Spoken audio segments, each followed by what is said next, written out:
Hello everyone, कैसे हैं आप सब लोग। होप कि बड़े होंगे। और हम पढ़ रहे हैं उत्तराखंड में भी हम पढ़ रहे हैं उत्तराखंड के प्रमुख साहित्यकार, जो आपका उत्तराखंड की पर्पज से तो इम्पोर्टेंट हो जाता है, लेकिन साथ में जो 20 नंबर की हिंदी आती है उसमें लिटरेचर लैंग्वेज वाला पोर्शन के लिए भी आपका जो मतलब लैंग्वेज वाला पोर्शन है वो तो है ही है, लेकिन जो लिटरेचर वाला पोर्शन है उसके लिए भी आपका इम्पोर्टेंट हो जाता है। मुश्किल से आपकी 3-4 शख्सियत और रह जाते हैं, 2-3 आज की वीडियो में है, 2-3 ही नेक्स्ट वीडियो बनेगी और फिर साहित्यकार हमारे ऑलमोस्ट हमारे खत्म हो गए। हालांकि पढ़ाई या साहित्यकार तो इतने ज्यादा भी छोटे छोटे की बहुत ज्यादा उनकी स्टोरी है, लेकिन जो मेन है और जिनसे हर बार क्वेश्चन पूछे गए हैं, आने की संभावना है, वो कहीं ना कहीं इंपॉर्टेंट हो जाता है। आज की जो शख्सियत है वो है आपका शिव प्रसाद डबराल, है ना। शिव प्रसाद डबराल डबराल। अब इनसे सीधा सीधा ये क्वेश्चन तो आता है, इनका उपनाम क्या था? चारण। अगर आप चारण, उपनाम क्या था इनका? चारण, है ना। पहले तो ये बता देती हूँ। चारण, चारण को अगर आप अलग अलग तोड़ोगे तो चारण का अलग अलग मतलब, चारण का मतलब पैर भी होता है ना। अब ये घुमक्कड़ी, मतलब इनको जगह जगह जाने का शौक था, चीजें कलेक्ट करने का शौक था, तो इसलिए इनको चारण भी कहा गया। चारण का मतलब भी ये भी था, अगर आप वीर गाथा काल पे चले जाओगे तो चारण उन कवियों को कहा जाता था जो राजा के दरबार में होकर के कवि कर मतलब रचनाएं लिखते थे, या राजाओं के दरबार में रह करके राजाओं की प्रशंसा करते थे, उनको भी चारण कहा जाता है।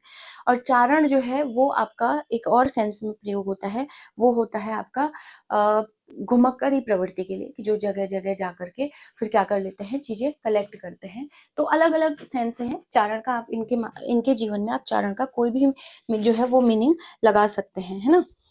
घूमने का हो सकता है। और उत्तराखंड के इतिहास के सामने क्यों हम चारण पढ़ रहे हैं, क्यों उन्होंने उत्तराखंड के इतिहास को दुनिया के सामने रखा है? क्योंकि इन्होंने एक पुस्तक लिखी है उत्तराखंड का इतिहास, उसको लगभग कहीं लिखा है कि 12 खंडों में विभाजित किया, कहीं है 18 खंडों में विभाजित किया। उससे उत्तराखंड का संपूर्ण इतिहास जानने को मिल जाता है, तो इसलिए इनकी भी अहम भूमिका हो जाती है।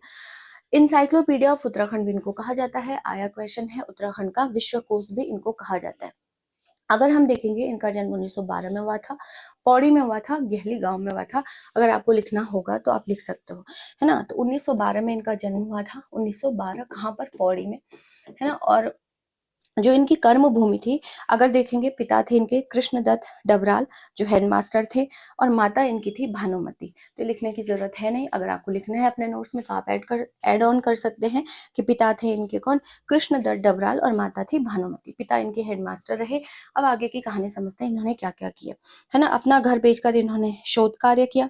अपना घर बेच किया क्योंकि इनको रिसर्च करना, मैंने आपको बोला ना, इनको चीजों को ऐसे ही थोड़ी उत्तराखंड और साइक्लोपीडिया उत्तराखंड का विश्वकोश ऐसे ही थोड़ी कहा जाता होगा, है ना। तो इन्होंने अपना घर बेच दिया क्योंकि इनके पास पैसे नहीं थे शोध करने और रिसर्च करने के लिए आपको पैसा चाहिए, तो इन्होंने अपना घर तक बेच दिया और फिर रिसर्च करी। उसके बाद क्या है, कर्मस्थली की अगर हम बात करें, है ना, कर्मस्थली, तो कर्मस्थली इनकी पौड़ी में ही कहाँ थी? दुगड्डा, दुगड्डा, है ना। अब समझते हैं कहानी क्या हुआ, जिनसे क्वेश्चन आता है। विद्या भवन आया क्वेश्चन है, इसको ध्यान रखना। विद्या भवन, PYQ भी हम लिख सकते हैं। विद्या भवन नाम का इनका क्या है? एक पुस्तकालय और संग्रहालय है। किस नाम से है? विद्या भवन।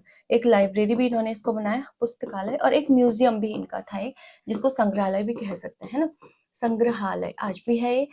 और कहाँ पर? वहीं दुगड्डा में इन्होंने इसको बनाया है। कहा जाता है कि इसमें 23,000 से अधिक जो है पुस्तकें हैं, कुछ पांडुलिपियां भी इन्होंने इसमें रखी हुई है। विद्या भवन जो लाइब्रेरी है, इतनी पुस्तकें।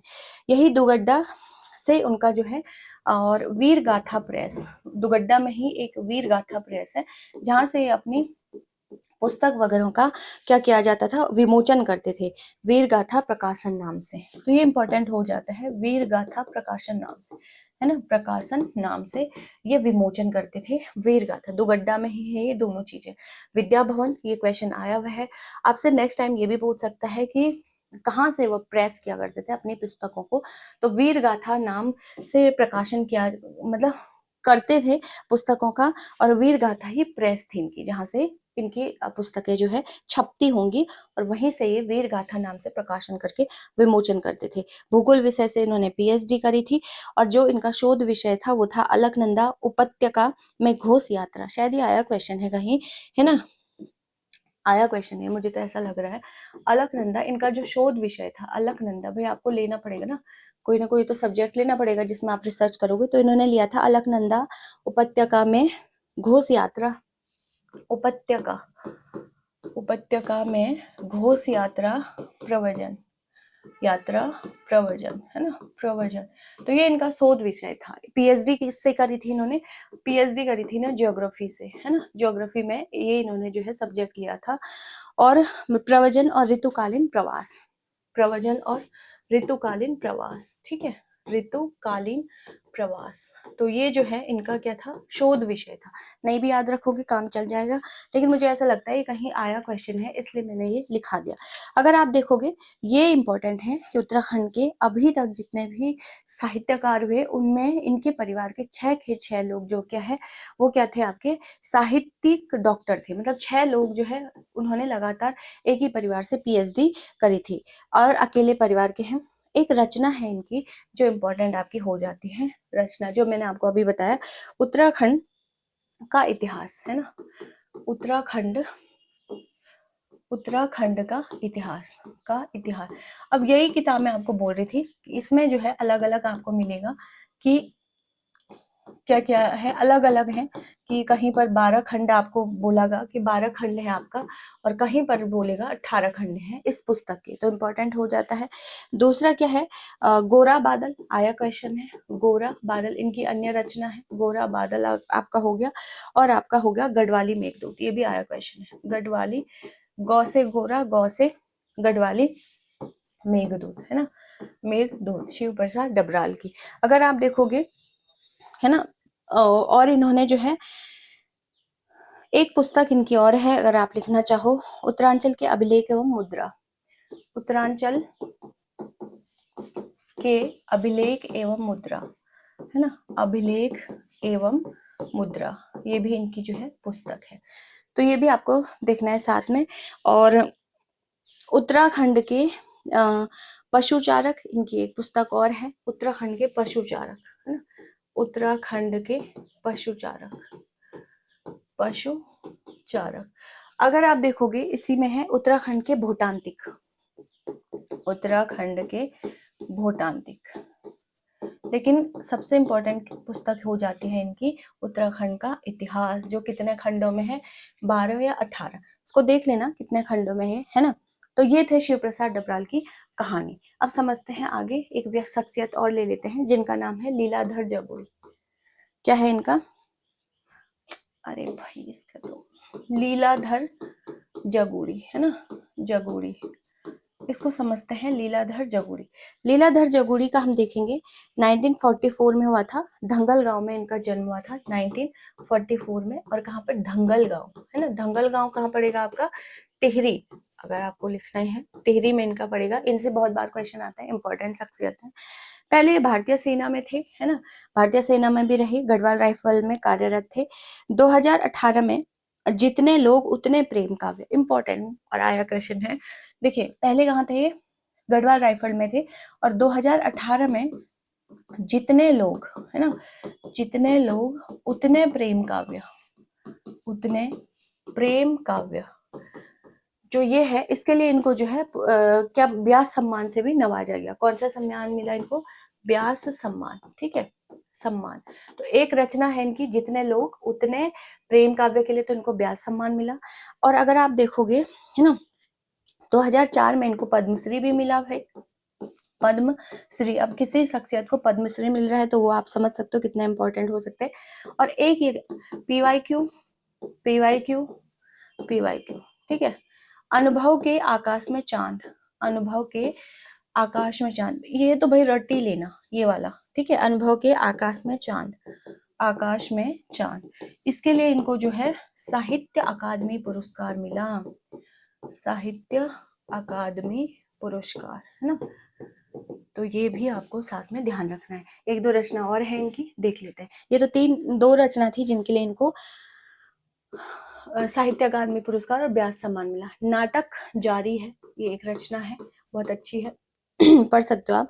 रात अब भी मौजूद है, अगर आप नाम देखोगे तो बड़े यूनिक नाम इन्होंने रचनाओं के रखे। रात अब भी मौजूद है, मौजूद है। एक रचना और है इनकी, शंखमुखी शिखरों तक, आया क्वेश्चन है, शंखमुखी से शिखरों तक, है ना, शिखरों तक, शिखरों तक। और एक रचना इनकी है, भय भी शक्ति देता है, ये मुझे बहुत पसंद है। भय भी शक्ति देता है, असली शक्ति तो यही देता है ना, भय भी शक्ति देता है। और अगर और एक शायद इनकी और थी, पृथ्वी, बची हुई पृथ्वी, है ना, बची हुई पृथ्वी, बची हुई पृथ्वी, बहुत अच्छी रचना है। इस वाली को तो बिल्कुल आप पढ़िएगा, समय निकाल के पढ़िए, पर बिल्कुल पढ़िए।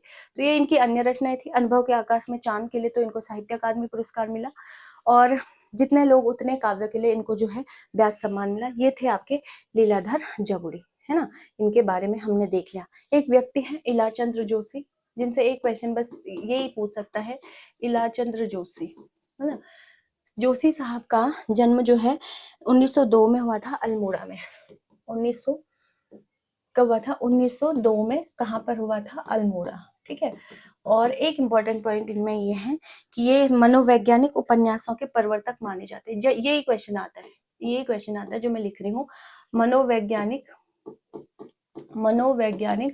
इतिहासों के मनोवैज्ञानिक उपन्यासों के प्रवर्तक, उपन्यासों के प्रवर्तक, है ना, प्रवर्तक इनको कहा जाता है। अगर आप देखना चाहेंगे तो 12 साल के थे तब इन्होंने एक सजनवा कहानी लिखी थी, पढ़ सकते हो आप।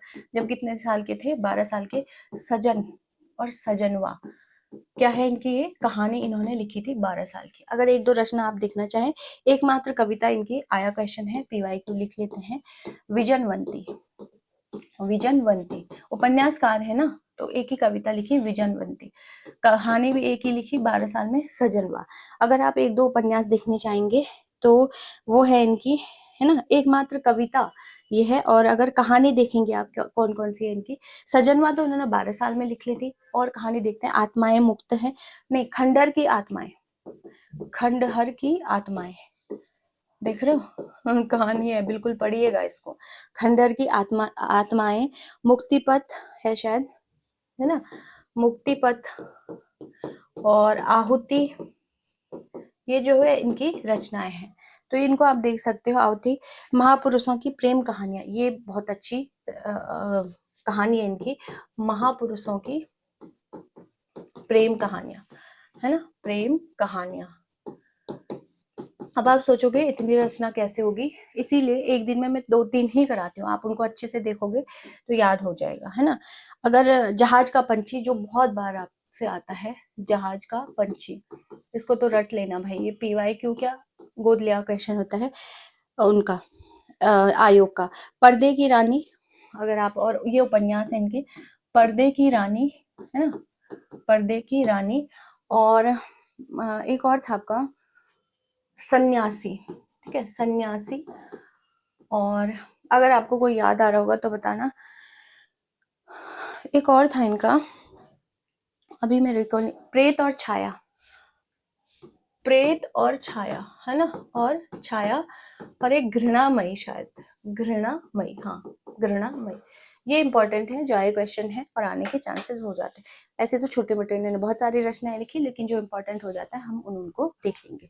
तो आज के लिए इतना ही, मिलते हैं नेक्स्ट वीडियो में। कुछ और साहित्यकार आपके रह जाते हैं, मेरी मुश्किल से एक वीडियो मेरे ख्याल से एक और बनेगी, जिसमें 2-3 साहित्यकारों को हम कवर करेंगे, और फिर साहित्यकार हमारे खत्म हो जाए, और फिर इनका MCQ मैं आपको करा दूंगी, जैसा कि मैं कराती हूँ। तो आज के लिए इतना ही, मिलते हैं नेक्स्ट वीडियो में। तब तक के लिए जय हिंद, जय भारत, जय उत्तराखंड। वीडियो पसंद आती है तो चैनल को लाइक शेयर सब्सक्राइब आप कर सकते हैं, और साथ में आप कमेंट भी कर सकते हैं।